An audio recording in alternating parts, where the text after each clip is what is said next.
O desaparecimento de crianças e adolescentes é uma realidade grave no Brasil. O país registrou em 2025 quase 24 mil casos de menores de 18 anos desaparecidos, uma média alarmante de 66 ocorrências por dia, segundo dados aí do Ministério da Justiça e Segurança Pública. O número representa um aumento significativo em relação ao ano anterior e acende um sinal de alerta em todo o nosso Brasil. E em Roraima, a situação é ainda mais preocupante. O estado lidera a taxa de desaparecimento de crianças e adolescentes por 100 mil habitantes. Para tratar desse cenário e das políticas de enfrentamento e busca, conversamos agora com a Iara Buoro Senes, coordenadora de políticas sobre pessoas desaparecidas do Ministério da Justiça e Segurança Pública. Ela participa diretamente de Brasília e fala com o povo de Roraima. Bom dia, coordenadora, seja muito bem-vinda ao nosso programa. É isso, obrigada pelo convite. Exatamente. Então vamos lá começar a nossa conversa aqui, coordenadora. Diante desse cenário, né, que já apresentei aqui, como que o Ministério da Justiça avalia, né, o crescimento dos casos de desaparecimento de crianças e adolescentes? E o que que essa realidade aí, ela revela sobre os desafios, na proteção da infância e da adolescência no nosso país? Perfeito. A gente aqui no Ministério da Justiça trabalha a partir da Política Nacional de Busca de Pessoas Desaparecidas e desde 2023 a gente acompanha mensalmente as estatísticas de desaparecimento e localização de pessoas. E aí a gente tem nesses últimos anos, de fato, o desaparecimento de crianças aí representando cerca de um terço dos desaparecimentos gerais. Então é um cenário preocupante, é um cenário que acende alerta, mas a gente tem trabalhado, enfim, bastante para estruturar essa política nacional, uma política ainda recente, ela começou em 2019, a partir de uma lei aqui do governo federal, e aí a gente tem estabelecido alguns mecanismos junto aos estados de enfrentamento ao desaparecimento. Então, desde estabelecimento e fomento de diretrizes de investigação, investimento nas unidades especializadas de busca da Polícia Civil, por exemplo, estabelecimento de fluxos interinstitucionais. E, além disso, para o caso específico de crianças e adolescentes, a gente, desde 2023, tem disponibilizado para os estados, atualmente já está em 26 unidades federativas, uma ferramenta que se chama Alerta Amber. Ele é um alerta fruto de uma parceria aí com a Meta, com a empresa que detém o Facebook e Instagram, e que se aplica para casos de crianças e adolescentes que desaparecem. Então, na hora que tem alguma criança ou adolescente que desaparece com risco de vida, com critérios específicos determinados pela própria plataforma, o Estado consegue acionar aqui o Ministério da Justiça, e aí é emitido esse alerta para os usuários que estejam a um raio de 160 quilômetros de onde aconteceu aquele desaparecimento. Então, tem sido, de fato, uma ferramenta bastante efetiva aí para a localização das nossas crianças e adolescentes. Perfeitamente. E o Roraima, né, se apresenta em destaque aí nas estatísticas, como eu falei, né, entre os estados brasileiros, né, Roraima apresentou aí a maior taxa proporcional de desaparecimentos, né. Ah, quais fatores ajudam aí a explicar esse cenário específico do nosso estado, especialmente por ser uma região de fronteira? A gente tem aí uma diversidade, enfim, bastante grande em termos nacionais de causa do desaparecimento, de perspectivas de cenários dessa temática. A gente, em nível nacional, ainda não consegue consolidar exatamente as causas, então apontar qual a maior causa do desaparecimento em cada estado, mas a gente entende que tem dinâmicas de fato específicas. Então, ser um estado com fronteiras certamente impacta nesse cenário. E, ao mesmo tempo, a gente tem, enfim, aí, ferramentas e desafios que são específicos também desses contextos em cada uma das unidades federativas. A gente tem em Roraima também uma proporção importante de desaparecimentos de crianças e adolescentes, sendo que dentro desse grupo, cerca de 2/3 são de meninas. Então, isso também, ainda que a gente não consiga 100% explicar exatamente o que está levando ao desaparecimento dessas meninas, mas é um fator importante da gente sempre ter em mente quando a gente considera essa temática. Uhum. Agora fala dessa taxa proporcional, como é que ela é feita, ô coordenadora, para os nossos ouvintes entenderem? Roraima lidera, na verdade, na taxa de desaparecimento por 100 mil habitantes. Uhum. Então, em 2025, a gente teve no país 84.700 desaparecimentos, sendo que só em Roraima foram 577. e aí essa taxa que dá de 78 desaparecimentos por 100 mil habitantes é proporcional ao habitante, à quantidade de habitantes do estado, e sendo que a média dessa taxa no Brasil é de 39. Então, em Roraima está com 78, então, de fato, é um alerta que também se acende. Uhum. Por isso trouxemos, né, essa temática, né, para falarmos aqui no programa, não é? E agora, a senhora já mencionou aqui também sobre o perfil das vítimas, né, e vulnerabilidades, né? Os dados mostram aí que aproximadamente 61% das crianças e adolescentes desaparecidas em 2025 eram do sexo feminino. Esse recorte de gênero acende aí algum alerta específico para as políticas públicas de prevenção e proteção?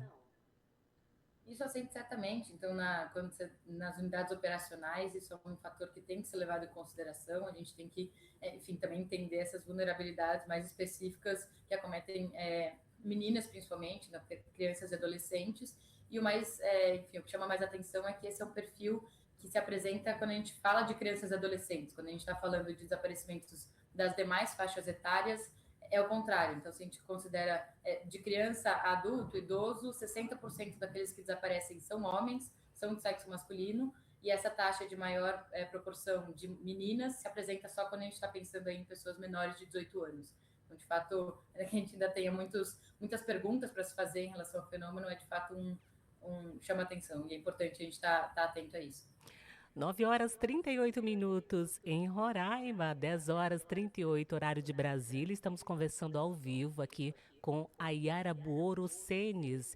Ela é coordenadora de políticas sobre pessoas desaparecidas do Ministério da Justiça e Segurança Pública. E ela fala diretamente lá do Ministério da Justiça e Segurança Pública com a gente, diretamente de Brasília, sobre essa temática super importante. Trouxemos aqui alguns dados, né, sobre as vítimas, os desaparecimentos. Agora, com relação aí às buscas, né, temos percentual de pessoas encontradas, coordenadora? Temos sim, a gente, nesse mesmo painel que a gente acompanha mensalmente, a média nos últimos anos de localização tem sido de 67%. Então, a gente, ao mesmo tempo que é importante estar atento aos altos índices de desaparecimento, é importante sempre a gente também lembrar que as taxas de localização são bastante altas e que são, tanto desaparecimento quanto localização, são dados que têm uma subnotificação bastante importante. Então, também vale sempre a gente, quando está falando da temática, incentivar o registro tanto da ocorrência, assim que acontece um desaparecimento, que a pessoa familiar, enfim, faça a comunicação à Polícia Civil para que as buscas possam iniciar, e ao mesmo tempo que quando a pessoa volte, se retornar voluntariamente, se a família localizar, que essa comunicação também seja feita, porque isso é essencial não só em termos estatísticos para a gente entender o fenômeno, mas principalmente em termos operacionais, da gente evitar de ter, enfim, delegacia fazendo busca, empenhando esforços para localizar pessoas que já retornaram para os seus lares, felizmente, mas que é importante que essa comunicação também aconteça. Exatamente. Agora, a senhora já comentou um pouquinho sobre as políticas de enfrentamento e articulação, né? E já comentou que essa política nacional de busca de pessoas desaparecidas, ela ainda é recente, né? E estabelece, né, diretrizes importantes. Na prática, explica para a gente, para os nossos ouvintes aqui, como é que essa política ela tem sido aplicada nos estados, né? E que ações concretas, né, estão sendo fortalecidas aqui no nosso estado de Roraima? A gente tem uma figura muito importante criada por essa própria lei da política nacional, que são as autoridades centrais estaduais. Então, cada estado tem uma figura nomeada pela Secretaria de Segurança, que é responsável pela implementação dessa política em nível dos estados. Então, aqui para coordenar isso nacionalmente, a gente se articula muito com essas figuras, assim como com as delegacias especializadas, e através dessas parcerias, a gente, enfim, fomenta e elabora diretrizes para busca, para atuação operacional dos órgãos da segurança pública em relação à busca e localização de pessoas desaparecidas, e certamente tem sido, enfim, sem eles a gente não conseguiria, de fato, dar a capilaridade que essa política requer. A gente, enfim, todas as nossas diretrizes são elaboradas em parceria, e aí especificamente em Roraima a gente já tem o alerta Amber funcionando, então acho que isso é importante também da gente trazer essa mensagem. Quem emite, quem pode solicitar uma emissão é só um ponto focal da própria segurança pública, mas de qualquer forma é importante que a sociedade civil saiba porque aí também isso chega como uma cobrança em relação a se tem um caso de criança ou adolescente desaparecido, saber que esse é um recurso que está disponível, que está em operação no Estado, que pode ser aplicado. Uhum. Agora, para finalizar a nossa conversa, né, qual é a principal orientação do Ministério da Justiça às famílias e à sociedade em geral, né, diante de um desaparecimento de criança ou adolescente, né? Qual o papel de cada cidadão, né, que cada cidadão pode exercer, né, na prevenção e na busca?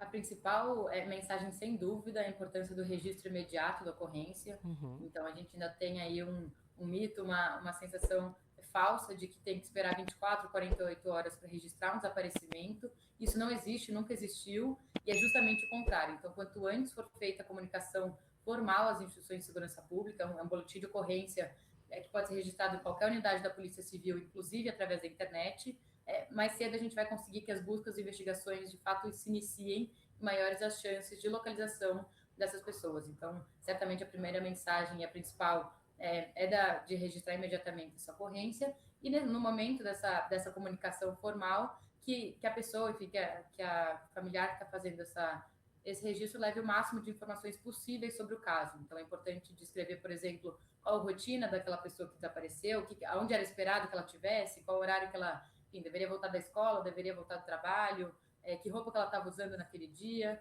Então, são todas informações. Quanto mais informações a gente tiver, mais fácil vai ser o início desse trabalho de busca. E, além disso, é essencial ter também uma imagem boa da pessoa, que pode sempre ajudar nas divulgações.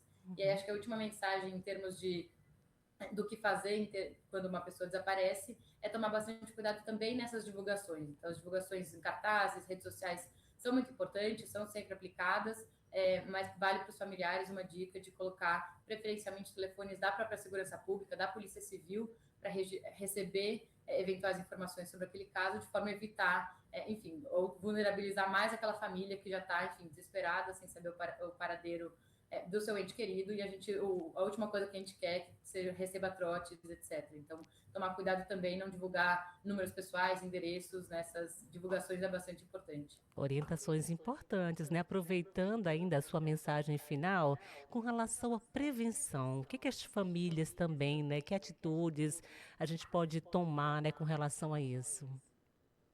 A gente, em termos de prevenção, e aí, principalmente para crianças e adolescentes, tem algumas medidas que podem ser utilizadas e que são também bastante relevantes. Então, tá presente na vida, saber a rotina, saber a rotina, saber as pessoas com quem a criança e adolescente está convivendo é muito importante para a gente evitar, enfim, desaparecimentos, outros tipos de violência, inclusive. Estar atento ao uso de redes sociais também é sempre relevante da gente conseguir, enfim, mapear e evitar que a criança desapareça, que a gente perca um pouco o controle do paradeiro daquela pessoa. Então, acho que são precauções sempre úteis de ter. E em relação a crianças, é bastante importante também manter documentações atualizadas. Então, mesmo crianças pequenas, é importante ter essas documentações para tanto ter um registro atualizado, uma foto em dia daquela criança, quanto isso vai depois, em caso de desaparecimento, também auxiliar para a localização, para a identificação eventual dessa pessoa. Com certeza. Quero agradecer muitíssimo aqui a sua participação no programa Manhã Viva, na Rádio Monte Roraima FM, a coordenadora aqui de políticas sobre pessoas desaparecidas do Ministério da Justiça e Segurança Pública, a Yara Buoro Senes. Muito obrigada, viu? Desejo sucesso aí no trabalho de toda a equipe. Obrigada, fico aqui à disposição. Até mais. Obrigada.